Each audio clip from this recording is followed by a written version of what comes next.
Welcome and thank you for joining today's webinar. My name is Matthew Stevens. I'm the Managing Director at eHotelier and I'll be your facilitator for today's session. Today I am joined by my colleague Professor Peter Jones to present the results of a global hospitality industry survey focused on the impacts of the pandemic on our people. Before we get started, the webinar is being recorded and the link will be sent to all registrants. All attendee lines are on mute. And you can use the module on your screen to send questions or comments. My colleague, Professor Peter Jones, is a hospitality education and training professional, having delivered projects including the unique multi-million-pound Edge Hotel School, as well as numerous national and international projects in hospitality education. Peter is the Academic Director at eHotelier, the global online portal for hospitality professionals, and chair of the Crumbs Project, a charity that provides hospitality professional training for adults with learning and mental health difficulties. Welcome, Peter. Matthew, thank you very much. Delighted to be here. Peter, maybe you could start by explaining the background and the purpose of the survey. Yes, of course. The survey really came out of work that we had done during the pandemic in producing a white paper published by eHotelier that was trying to understand the implications and the impact of the pandemic and what longer term effects those would have over the industry as a whole. And it's interesting to go back and look at that document and reflect on what we were suggesting might be happening and in reality what has actually come to pass. And I think I feel proud really of the fact that we were able to identify a number of key areas that were where the pandemic was going to significantly impact, and that has proven to be the case. So what we were now looking at is to say, well, okay, we are where we are with that. We're out of the pandemic now, but the changes in the industry are really quite fundamental in some areas, and they're having a longer term impact. Let's see if we can see how the skill sets that the industry are looking for the future, how have they changed? Have they changed? Has the business model changed? And really try and get a better understanding of how education and training needs to change in order to meet the industry's requirements as we now move forward post-pandemic.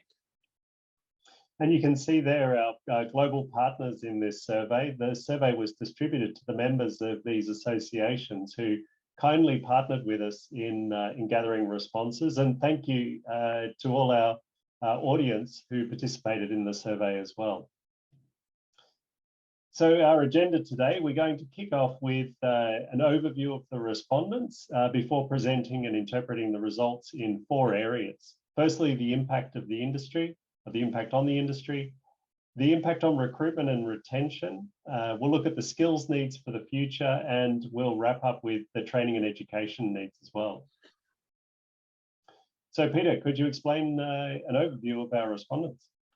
Yes, we distributed the survey electronically using SurveyMonkey.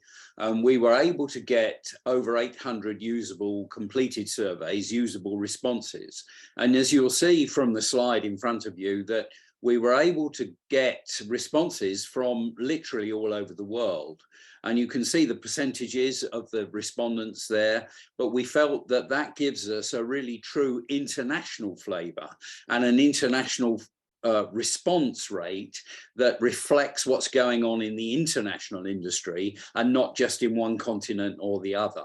And in that sense, it means that the respondents are, or the value of the respondents is such that we've got a very good representative survey of what is happening in the world. Now you can see from this particular slide that we identified the respondents by roles, and we were looking particularly to ensure that we had that right sort of representation from the senior executives, chief executives, presidents, directors of hotel and other types of operating companies, the operational and specialists, the people on the ground who were actually making the businesses work. And we also needed a good reflection from education and training. And so you can see the relative proportions of those in terms of the overall roles of the 800 respondents.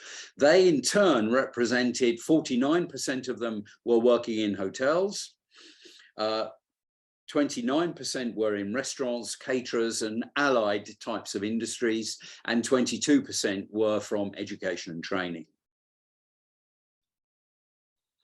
Now, what we were also particularly interested in is to try and ensure that we had a good representation of the different sizes of businesses. So we weren't being dominated by large corporate responses, but we were getting responses from every particular business size. And so you can see from this particular graph how that has actually worked out in reality.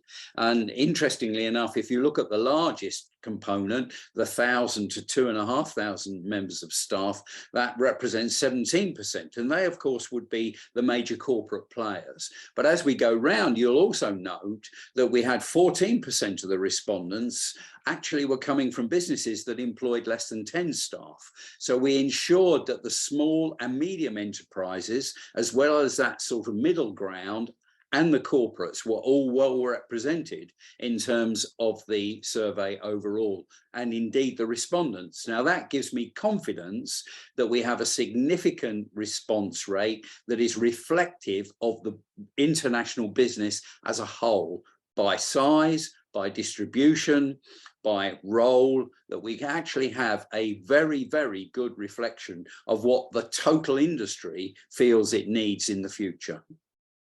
Okay, so the first area we looked at was what skills does the new generation of hotel professional need?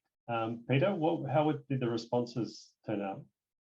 Well, these were, again, very interesting. I mean, this is the whole point of really what we were trying to achieve, is to find out what the industry as a whole thinks it needs for the future, not just for today or tomorrow, but in the next 5 to 10 years. And so the basis of the survey was trying to understand what those skills needs are. And what came out was really quite surprising, as we'll see in a moment. It's worth just at this stage just looking at what we thought the impact of the pandemic had on the industry overall. And the key finding really was that the pandemic has resulted in the industry undergoing huge significant change. And what we'll just now quickly talk about is the nature of some of those changes. One of the first questions we asked was about their business model. Do they think their business model that they were operating pre-pandemic will be the same in the future? And the answer was a resounding no, as you can see there.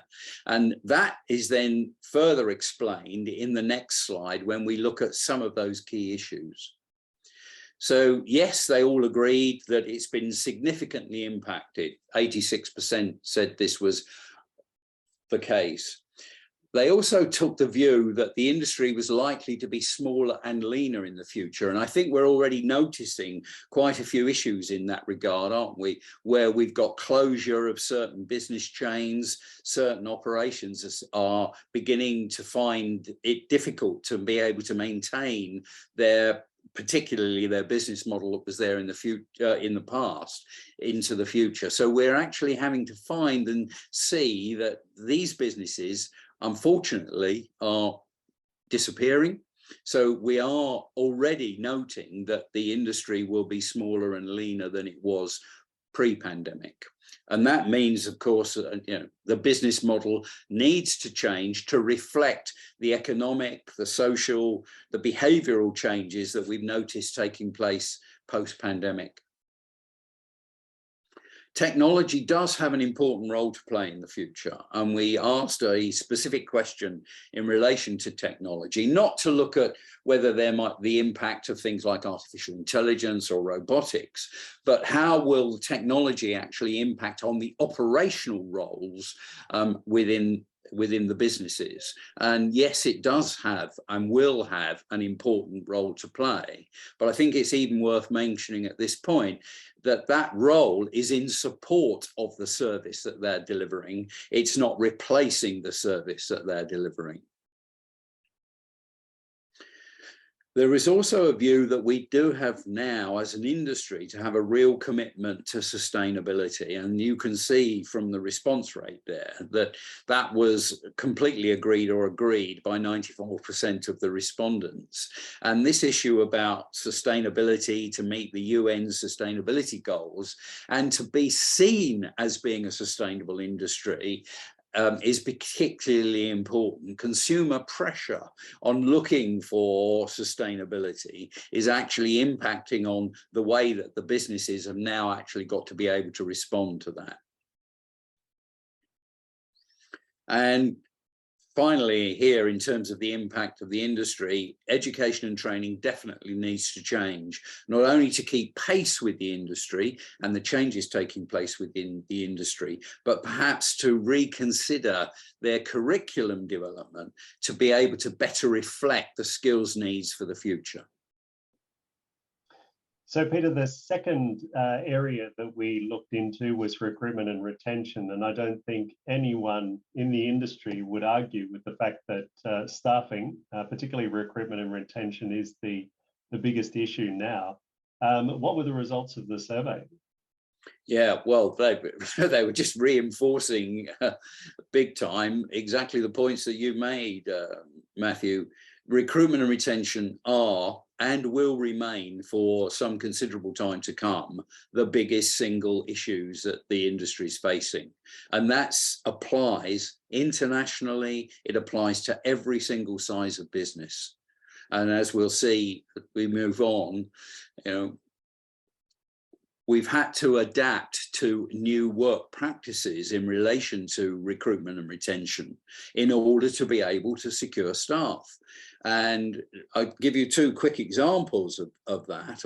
Recently, I was in India and talking to both hoteliers and running a seminar and workshop for one of the hotels associations.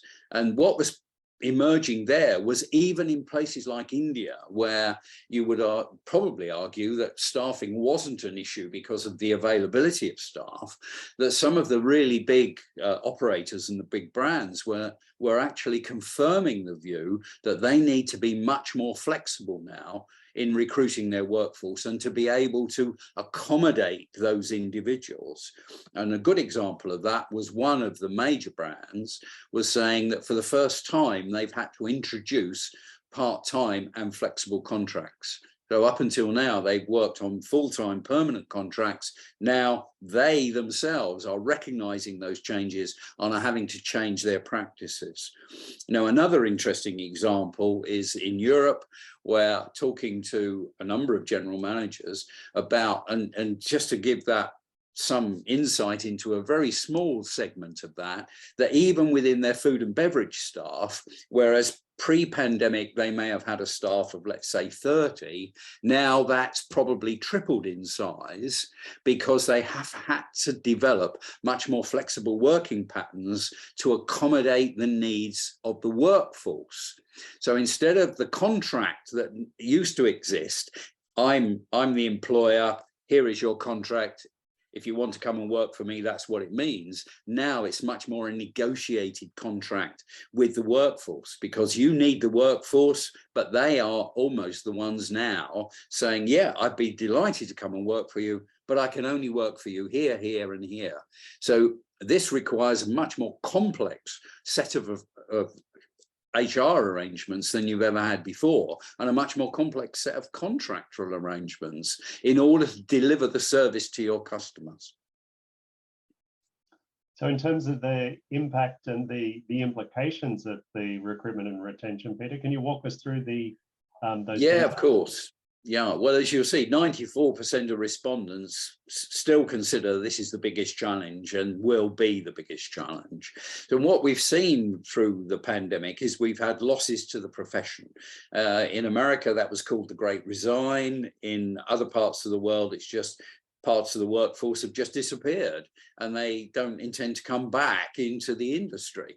So they've either gone to other industries or they've made the decision that they don't want to work at all, or they've got other forms of employment or other forms of income and so on. So we've lost a huge number of people who were employed pre-pandemic, who've actually chosen not to come back into the workforce. And part of that is because they want a better work-life balance. And I think the pandemic has brought to home to many people the importance of home and a life outside of work compared to just living to work. Now, the work is to create enough opportunity for them to live a much more balanced life than they were before. They began to realize that health, well-being, family values, external values to work are much more important to them than purely working. So that leads on to the point I've already made, really, in that now employment needs to be much more of a negotiated partnership between an employer and an employee. You can't dictate terms to employees anymore. You've got to negotiate those terms, and everyone may well be different in different ways. That leads to this issue about complexity of managing a much more flexible workforce. You could end up with double the number of staff working for you. They might be working for other people as well, but you've got double the number of working for you than you had before. So it's much more sets of complex relationships. And that's areas where technology can help, perhaps, in terms of managing this increased complexity. What's clear as well is we're not attracting new entrants to replace those that are leaving. So there are big gaps, especially in the new entrants into that workforce. Obviously, we've got more people that you're trying to recruit. You've got people who are leaving. You've got a much more complex workforce situation that you actually got much greater costs of recruitment. So retention all of a sudden becomes much, much more important. Hanging on to those that you've already got, supporting those that you've got, hanging on is probably the wrong term, but you know what I mean, in that you've got to look and work with them in order to retain their services and develop them in the way that they want to be developed and you want them to be developed. So you've got greater cost to recruitment. The talent pipeline that seems to be available or potentially could be available just doesn't have the professional skill sets. We've heard even yesterday, I was at a meeting yesterday when one of the hoteliers was referring to that they're having to take people without skills and skill them themselves because there aren't people with the professional skill sets that they need available in the potential workforce. So they're having to rethink through all the time now, where am I going to get the staff? What sort of staff am I going to get? And what investment, both in recruitment and retention, do I need to make to ensure that I can deliver to meet my customers' expectations? So that leads to the greater investment required in training and career development. So speaking of the work-life balance, how is that playing out? Well, as we've already had a little bit of an indication there, but we did ask the specific question in relation to younger new entrants. And the younger new entrants are really expecting a completely different approach to employment than the generations that have gone before them. And they really want to have a much, much better work-life balance. And as you can see from this, over 95% of the respondents strongly agreed with the view and came up with the fact that this is a real priority issue for the industry. How do we recruit young talent into the industry as new entrants and give them what they're looking for, which is a much better work-life balance? Now, when they're in work, they also want to be valued. They may well be aspirational, but not aspirational in an old-fashioned career-based sense, that they're actually looking, and they're looking for different sets of values. And that's been interesting to try and understand as well. What they're looking for is the match between their expectations and values and the company. They're not prepared to go and work for companies that don't share the same sorts of values. And those values can be to do with sustainability, to do with employment practices, to do with ethical standards, to do with the way that that company behaves in the corporate world and behaves to their customers, and importantly, behaves as far as their staff are concerned. So there's an awful lot happening almost under the radar, if you like, that's not that visible, but all of these complexities are coming into play now. So we've looked at the impact on the industry and also the impact on recruitment and retention. Now we're going to look a little bit deeper at the skills needs for the future. How are the skills needs changing in the future now, Peter? What did we learn from the survey?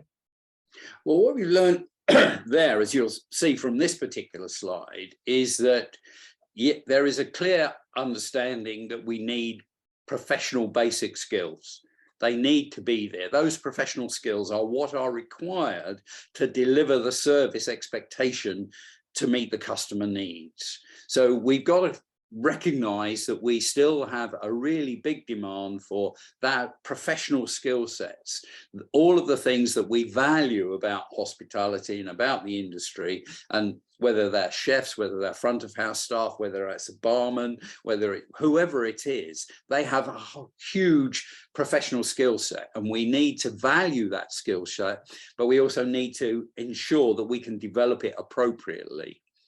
So that's the first thing that came out. You know, there was a view perhaps some years ago, you don't need professionals anymore because I think the answer is you need professionals even more now because of the expectation of the guests and the ability to deliver to the guests' needs. Now, we then asked questions in relation to education and training, and we'll come back to this a little later on. And the key here was that the respondents didn't think that the current hotel schools, colleges, universities placed enough emphasis on developing the required professional skills. So they were concerned that the education and training system was not giving their students and their potential employees adequate and sufficient professional skills development opportunities so that they really could benefit when they became part of that workforce. And I think that's particularly important. We've seen that over time. You could refer to it as the academic, becoming more academic, horrible word, but and what we've tended to lose in there is that professionalism of the vocational skills that we essentially need as an industry, but as the students need in order to provide, to ensure they've got a well-rounded education that they can then take forward into employment. Otherwise, they've only got half the game. They only understand half of it. They don't actually know how to do it. They might understand it, but they don't have the skills to be able to put it into practice. So that's clearly an issue. The other is the importance of professional development in recruitment and retention as we move forward, in that that's got to be an offer that's on the table. When somebody comes, they want to be able to see, what investment are you as a company going to put into me to ensure that I have the development opportunities that I'm looking for, but you also need. Okay, so looking at the essential skills then, we're talking about those professional skills. Can you talk a bit more about those professional skills or those essential skills? Well, what you see here is we asked people to put these things in some sort of ranking order. And what you see here is the results of that. So their first rank order was what they feel are essential skills for staff, are the professional skills. Second ranked was customer service, guest service skills. Thirdly, communication skills, and we'll come back to that in a moment, and financial skills. So this was just looking at what are employers looking for. Really, those four sets are the most essential components that they're looking for. We didn't try and break that down in terms of by level of employee, but these were the general sense of what I need for my business are professional skills, customer service skills, good communication skills, and an element of understanding financial balance sheets, budgets, and so on. Hmm. Okay, and then in order to deliver a high standard of guest service, what were the top responses there? Well, again, we've shown these in ranking order. So the first one was communication skills. This was specific. Sorry, I'll say that again. Specifically in relation to guest services. So the first was the importance of communication skills, listening skills, the ability to interact, understand, and then that leads on, of course, to cooperation with others, working in a team, the ability to delegate, all of which does relate very much to the ability to communicate as well. Third ranked was the problem solving, to be able to deal with operational problems as they occur, not to have to refer them to other people, the ability to understand, observe, identify a problem, and then come up with a solution, and an immediate solution that meets the guest's needs. An element of creativity and innovation, and that could easily be linked to problem solving. How am I going to solve this particular problem? I'm going to do it by doing this, but you want people to be able to take the initiative, and you're looking for them to be able to demonstrate that sort of creativity and innovation. And the fifth ranked was this multi-skills idea, cultural awareness, planning, analysis, and to some extent language skills, but that wasn't a universal requirement. But I think the whole notion of being multi-skilled, multi-aware, culturally aware, socially sensitive, and so on is particularly relevant when you're delivering high standards of guest service. Mm. We're certainly speaking to hotel groups now where the traditional roles of food and beverage and accommodation are now being merged, and we're seeing an associate who's trained in right across all customer-facing areas of the operation. As a result of staff shortages and skills shortages, but also as a result of being able to schedule these multi-talented, multi-skilled staff across multiple areas of the operation. Yeah, and that, of course, leads into this whole issue about flexibility, doesn't it? You've got to have flexibility within your workforce, and that individuals may be able to be working in one area or for one shift and then working in another area for another shift. And that whole issue about employment flexibility, but also relates to career aspirations. It relates to job satisfaction. Do I get more satisfaction out of doing one role or many? And how do I interact in terms of the guest?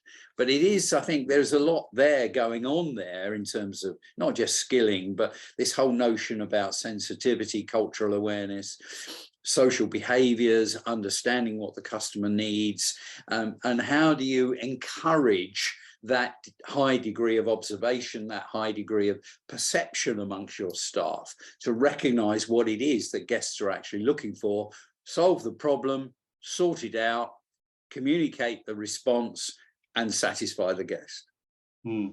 So there's been a saying in the industry for as long as I've been in the industry that we hire for attitude and train the skills. When you can't find the skills, you need to hire for attitude. In the survey, we looked not just at the skills, but also at the personal qualities. So what were the results of, what did the industry say for personal qualities? Well, that was, again, very interesting. And these are shown in ranking order. So the first thing they were looking for was honesty. And I don't think that meant honesty in the fact that they weren't likely to take money out of the business. It was honesty in terms of their behavior, honesty in their interaction with their guest, interaction with the staff, interaction with the business. And they were also looking, that's the staff personal qualities, but the staff are also looking for honesty and high ethical values from the company as well. So it comes back to my point about a negotiated partnership. So they were looking for that that degree of honesty, that openness, if you like, of saying, yes, this is the case, not trying to obfuscate things and hide things. So honesty, particularly very important. High ethical values. So and I think this also relates to things like the wider issues going on in society and indeed in the environment, that people are now becoming much more aware of what it is that, are you being honest, decent, and truthful. And what are your values? What do you stand for? What do you stand for as an individual?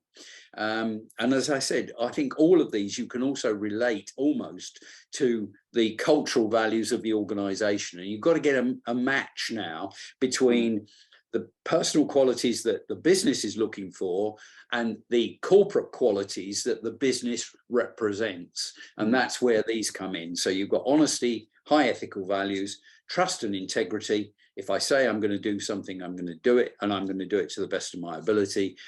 An element of passion and confidence in themselves and what they're doing, but also this idea that I'm empathetic. I understand what people are looking for. I'm empathetic to my team members. I'm empathetic to the guests, but I also have a certain degree of humility. I'm not brash. I'm not overbearing. I'm actually recognizing that other people have a view and have a place, and their view is just as important as mine. So these personal qualities are the things, and we ask that question in relation to what would you be looking for when you interview members of staff, and this is where this ranking came from.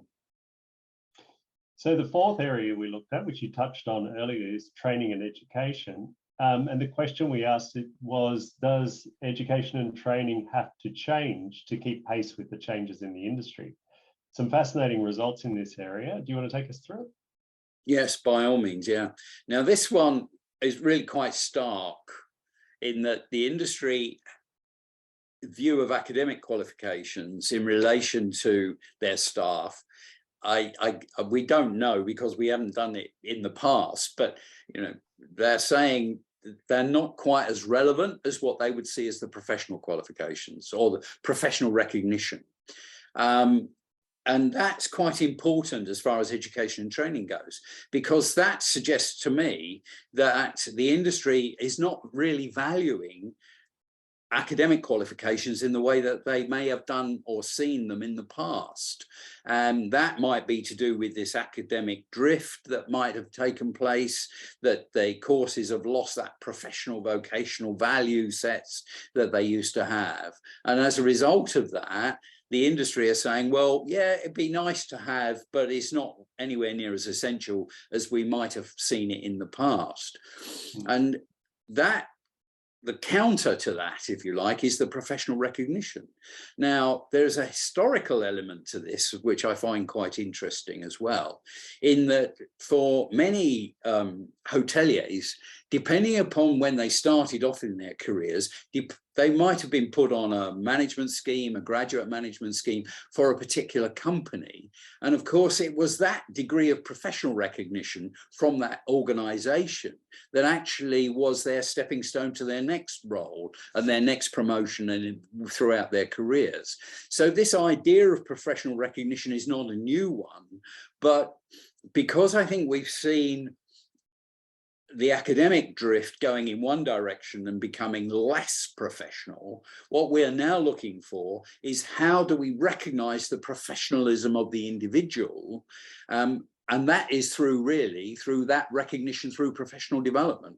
And so there is a role here, and there is perhaps there's a role for professional development, clearly, which gives that degree of professional recognition. But there is also an interesting observation, perhaps, for the academic educational world of saying, okay, guys, how relevant are you now for what the industry is really looking for in the future? What do you need to think about that you can change so that you are more adaptable, perhaps you are more flexible, but also you're more in tune with where the industry is going?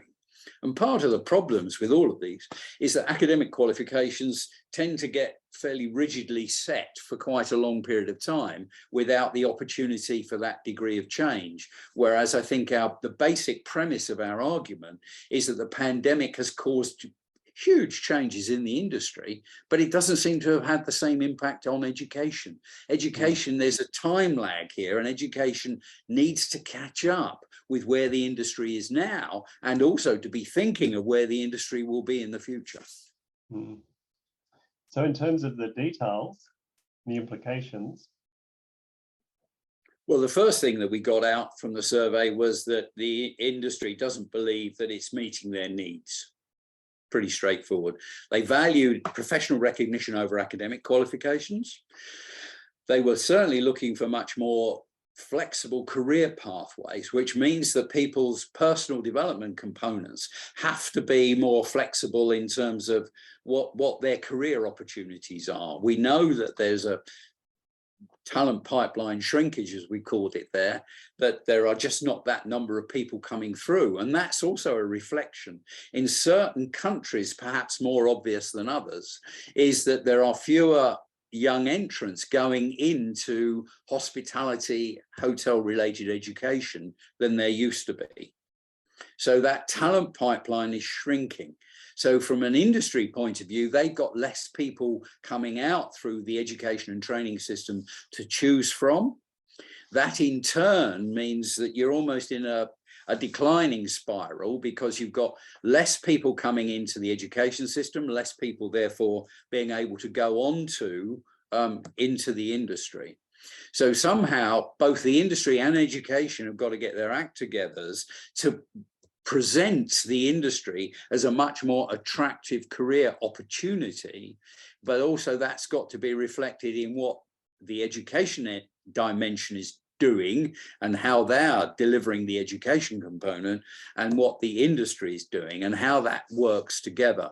But at the moment, I won't, you could use all sorts of phrases for it, but the fact that that pipeline is shrinking, there are fewer and fewer people going into hospitality education, which means the industry's got a huge demand, but there are less people to choose from.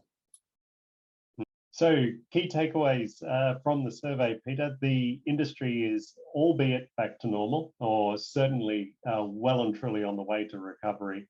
Staff recruitment and retention and training is now the key priority for virtually every hospitality business and hotel.